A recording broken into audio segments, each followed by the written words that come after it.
எப்பொழுதும் போல் மீன் குழம்பு செய்யாமல் இன்றைக்கி ஒயிட் சாஸில் மீன் குழம்பு செய்யலாம். முள் இல்லாத மீன் துண்டுகளை எடுத்துப்போம். நான் இன்றைக்கி சல்மான் மீன் எடுத்திருக்கேன். நீங்கள் திருக்க மீனில் கூட செஞ்சு பார்க்கலாம். இதுக்கு ஒரு முழு பூண்டு, ஒரு பெரிய தக்காளி, தேங்காய் பால் கொஞ்சமும், ப்ரோக்கலி, அப்புறம் அரைக்கட்டு கீரையை நல்லா பெருசாக கட் பண்ணி வச்சுக்கணும். 15-20 பாதாமை நல்லா ஊற வச்சுட்டு அரைச்சி மைய வச்சுப்போம். இதில் காரத்துக்கு சில்லி ஃபிக்ஸ் சேர்க்கணும். அதாவது மிளகாவத்தில் பெருசாக வறுத்துட்டு குறைன்னு அரைச்சி எடுத்துக்கணும். இது கூடவே நம்ம ரோஸ்மேரியும் ஆரிகானோ ஹெர்ப்ஸும் சேர்த்தா நல்லா வாசனையாக இருக்கும். இதுக்கு மீன் துண்டு கொஞ்சம் பெருசாக இருந்தால் நல்லாயிருக்கும்.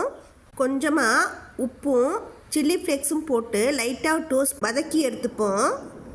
இதுக்கு கடலை எண்ணெயோ இல்லை ஆலிவ் ஆயிலோ தான் சேர்த்துக்கணும். தக்காளி பூண்டுன்னு வதக்கிட்டு ஒன்று வதக்கிக்கலாம்.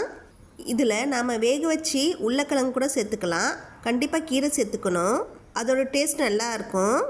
எல்லாம் ஒரு கொதி வந்தோடனே மீனையும் போட்டு ஒரு கொதிக்க வச்சு இறக்கணுன்னா ஒயிட் சாஸ் மீன் குழம்பு ரெடி ஆகிடும். நாம் இன்னும் ரிச்சாக செய்யணுன்னா பாதாம் கூட ஃப்ரெஷ் க்ரீம் சேர்த்துக்கலாம். இது எல்லாத்துக்கும் நல்ல காம்பினேஷனாக இருக்கும். நம்ம ஒயிட் ரைஸ் கூடயோ இல்லை பிரியாணி ரைஸு இல்லை ஃப்ரைட் ரைஸு, சப்பாத்தி, நானு எப்படிலாம். இன்றைக்கி கொள்ளு சாதத்தோடு தான் சாப்பிட போகிறோம். அந்த கொள்ளு சாதம் எப்படி செய்யணுன்னா, கொள்ளை லைட்டாக வறுத்துட்டு மிக்சியில் குறைன்னு அரைச்சிக்கணும். அதை நம்ம சாதா அரிசி கூட சேர்த்துட்டு வேக வச்சு எடுக்க வேண்டியதான். இதை சின்ன குழந்தைங்களுக்கு, அதாவது 1 வயசுக்கு மேலே நம்ம மீன் கொடுப்போம்ல, அப்படி இருக்கும்போது இந்த மாதிரி குழம்பு செஞ்சு கொடுக்குறதுனா அதுங்களுக்கு ஈஸியாக சாப்பிட முடியும்.